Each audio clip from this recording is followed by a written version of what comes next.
Kendedes, semua orang pasti tahu siapa sosok wanita ini. Namun ada hal lain yang lebih menarik daripada sosok Kendedes itu sendiri, yaitu apakah beliau dan para wanita di tanah Jawa pada era itu bertelanjang dada. Sebagai bangsawan, Kendedes menjadi keluarga kerajaan yang memang mengenakan busana sedikit berbeda dengan kalangan masyarakat pada umumnya. Jika bagian atas ditutup dengan kain yang transparan, bagian bawah tubuhnya ditutup dengan kain panjang yang kini disebut sebagai serwek. Keadaan tersebut dirasa berbeda dengan perempuan dari kalangan masyarakat umum dan golongan biasa yang besar kemungkinannya memang tidak mengenakan penutup dada. Gambaran itu sebagaimana memang terpahat dalam beberapa relief candi peninggalan kerajaan Hindu Buddha. Pemakaian penutup tubuh dan perkembangan busana pada wanita maupun laki-laki di Indonesia, terutama di tanah Jawa, bukan terbatas pada ajaran agama yang saat itu Islam mulai dikenal di beberapa wilayah di Pulau Jawa. Namun hal ini juga kental dengan kepercayaan dan tradisi yang dibawa oleh masing-masing pendahulunya, berkaitan dengan konteks mau dikenakan atau tidak dikembalikan pada budaya mereka masing-masing.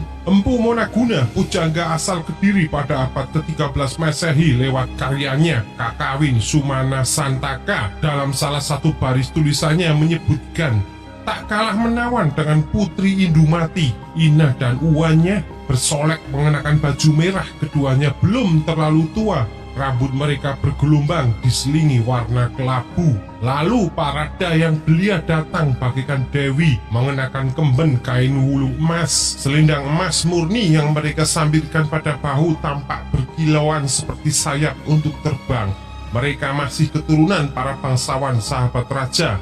Mereka tengah menghadiri sayembara memperebutkan Putri Indumati. Dari gambaran singkat itu terbayang bagaimana pakaian orang-orang pada masa lalu. Selain dari karya sastra, informasi itu juga muncul dalam relief candi dan prasasti. Menurut Petrus Josephus Jutmulder, seorang ahli sastra Jawa kuno, kain wulang adalah perangkat busana perempuan saat seremonial. Bentuk secari kain dengan panjang sekitar 15 kaki yang dililitkan pada batang tubuh dari pinggang sampai batas atas payudara. Memang perlengkapan sandang yang dipakai pada abad ke-13 Masehi itu sedikit berbeda dengan cara berpakaian 4 abad sebelumnya, seperti dalam relief Karmawi Bangga di kaki Candi Borobudur. Kebanyakan khususnya perempuan digambarkan tak menutupi bagian payudara. Pakaian perempuan paling sederhana hanya selembar kain, panjangnya sebatas lutut, cara pakainya diputar di badan dari arah kiri ke kanan dan berakhir di sisi kanan. Kain itu dipakai di bawah pusar, mereka tak memakai perhiasan atau hanya anting-anting sederhana, terkadang dilengkapi selendang atau kain kecil di bagian pinggang. Dalam relief itu, perempuan juga digambarkan memakai kain dari sebatas bawah pusar hingga mata kaki atau pergelangan kaki. Mereka biasanya pakai kalung, anting-anting, dan ikat pinggang berupa kain. Hiasan di kepala berupa rambut yang disusun ke atas atau disanggul. Sebagian yang lain pakaiannya berupa kain panjang yang sama seperti sebelumnya, namun dihiasi dengan ikat di bagian pinggul dengan hiasan permata 2 susun. Pakaiannya lebih kaya dengan beragam perhiasan, gelang, kalung, anting-anting, kelat bahu, dan gelang kaki. Dipakai juga semacam tali polos yang diselempangkan dari bahu kiri ke pinggang kanan.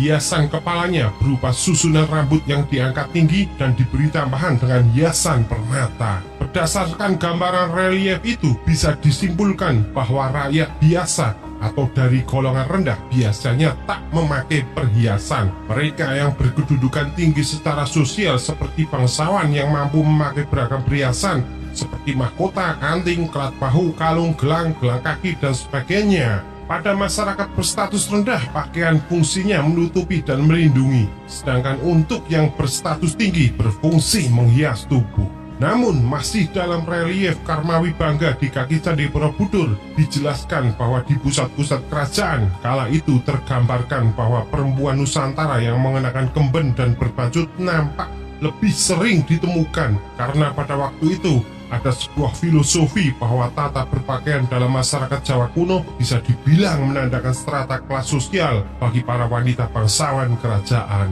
Berbeda lagi dengan kaum Brahmana, para pendeta digambarkan berjubah yang bahu kanannya terbuka. Dalam prasasti, para pendeta diberi pakaian khusus yang disebut sinel.